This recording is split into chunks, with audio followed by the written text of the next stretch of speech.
I say all the time, Greenwood is the oldest and largest crime scene in America. Uncovering stories lost in history 100 years later. When they were firing down on men, women, and children, wholesale murder. Greenwood, a thriving black district in Tulsa, Oklahoma, destroyed in less than 24 hours. Greenwood was more than a street. Greenwood was a dream. Interviews from survivors not shown in decades. It looks as if there would be a lynch tonight. Airplane came and dropped. I guess we would call them firebums now.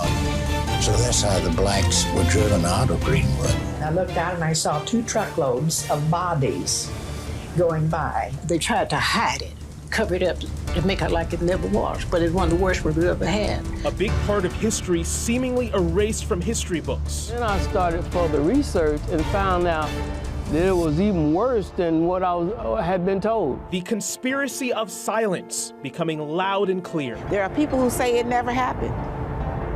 There are people who today did not. They say it didn't happen. These buildings didn't burn themselves down. These folks didn't kill themselves and dump their bodies in mass graves. People did that to people. 100 years later, many in the community still feeling the hurt from that dark day on Black Wall Street. Had it not been for that massacre and the destruction, that freeway is sitting on top of my inheritance. How does this happen? It really just takes one spark. Black Wall Street, the rise, the fall, the legacy, the future. Chronicle Grit of Greenwood starts right now. Good evening, I'm Jason Hackett. So many people call these the steps to nowhere. And yes, right now, indeed, they do lead nowhere, but try to picture it. 100 years ago, these led to a thriving black neighborhood. Houses as far as the eyes can see.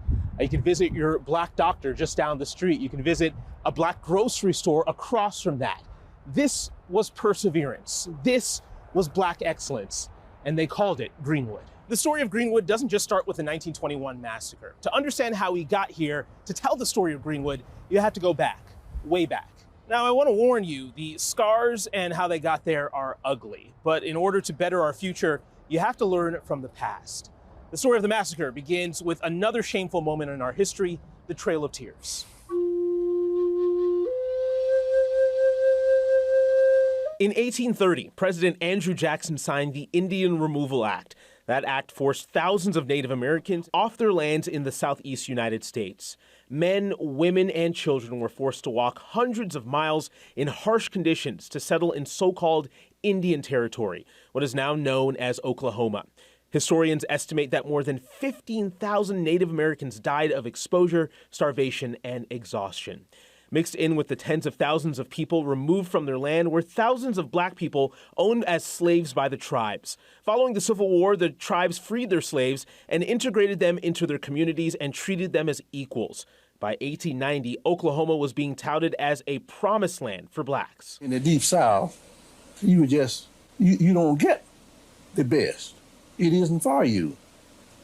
And I grew up at it, I knew that. And now we came to Oklahoma for freedom. By 1900, the black population grew to more than 50,000 in the region. The oil boom in Glenpool, a town about 14 miles south of Tulsa, created a population explosion. Black entrepreneur O.W. Gurley saw an opportunity in this new boomtown in 1906. He moved to Tulsa with the idea of starting a brand new town and set one stipulation. Mr. Gurley got 40 acres of land, and his stipulation was only black people can buy this land. Gurley established Greenwood on the north side of Tulsa. By 1907, Oklahoma became a state, and black people quickly realized they were being treated like second-class citizens. And despite the fact that black people did not directly benefit from the oil boom, the trickle-down effect saw a lot of work opportunities for black people.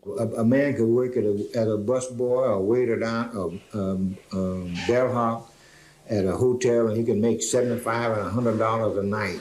But just 1 year later, the Oklahoma State Legislature passes oppressive Jim Crow laws mandating strict segregation between black people and white people. Because black people were segregated to just one part of the city, a big bit of the business dollars that were being spent in the Greenwood district. So that people became quite wealthy, or people were, because of necessity, spending their money in their own communities, which is something that would be awesome for the people of today to recall. You have power if you concentrate your dollars in your own community. Soon, Greenwood became a mecca for Black people. White people referred to it as Little Africa, but Black people had a bit of a different name for it. We had our own business, and we had our own theater and grocery stores and drug stores, had business of all kinds, because we were not allowed to purchase things in downtown. Greenwood is not just one block. That's a big one there, is that people think, well, it's just one street.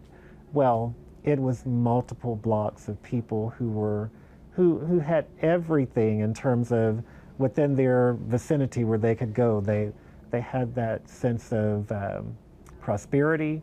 They also had that sense of community. But as the city grew, so did tensions and resentment.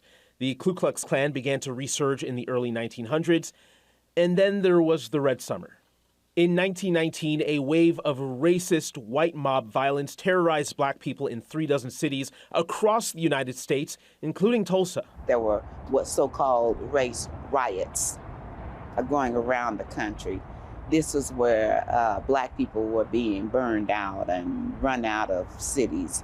Tulsa had a lot of what they call sundown towns, and it had signs very open: don't be in town after sundown.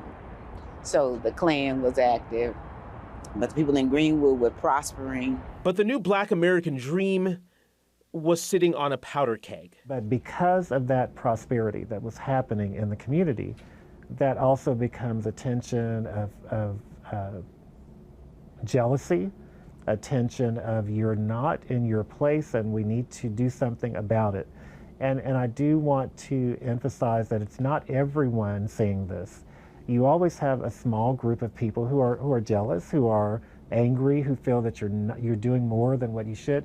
And so this was based on race, solely based on race, and saying when we talk about pogroms or we talk about genocides, we're talking about a group of individuals who felt that this particular race needed to be out of the way, needed to be gone, did not need to be in that community, and they wanted to purge it.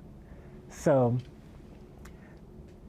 how does this happen? It really just takes one spark.